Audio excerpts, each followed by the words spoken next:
నువ్వు 3000 రూపాయలకు ఒక ఓటు అమ్ముకున్నాను అనుకుంటున్నావు కానీ నువ్వు అమ్ముకుంది ఓటు కాదు.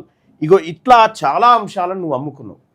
నీ ఇల్లు అమ్ముకున్నావు, నీ పెన్షన్ అమ్ముకున్నావు, నీ బిడ్డ స్కాలర్షిప్ అమ్ముకున్నావు, నీ బాత్రూమ్ అమ్ముకున్నావు, నీ బిడ్డల భవిష్యత్తును అమ్ముకున్నావు, నీ చదువు అమ్ముకున్నావు, నీ శరీరాన్ని అమ్ముకున్నావు, నీ ఆరోగ్యాన్ని అమ్ముకున్నావు, నీ ఊరిని అమ్ముకున్నావు.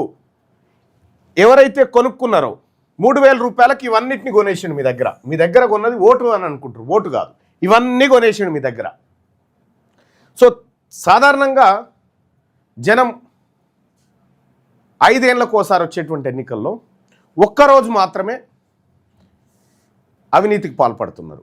మిగతా 364 రోజులు ఉంటాయి కదా ఒక ఏడాదిలో, ఇట్లా 4 సంవత్సరాల 364 రోజుల పాటు చాలా నిజాయితీగా ఓటు అమ్ముకోకూడదు, ఓటు చేయకూడదు, ఓటు మనకి ఇది రాలేదు అది రాలేదు, మనం కొట్లాడాలి, ఇవన్నీ డైలాగులు ఉంటాయి.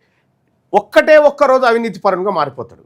ఒకే ఒక్కరోజు అవినీతి పరునిగా మారడం వల్ల ఈ మిగతా రోజులంతా వీనికి సుక్కలు కనిపిస్తూ ఉంటాయి.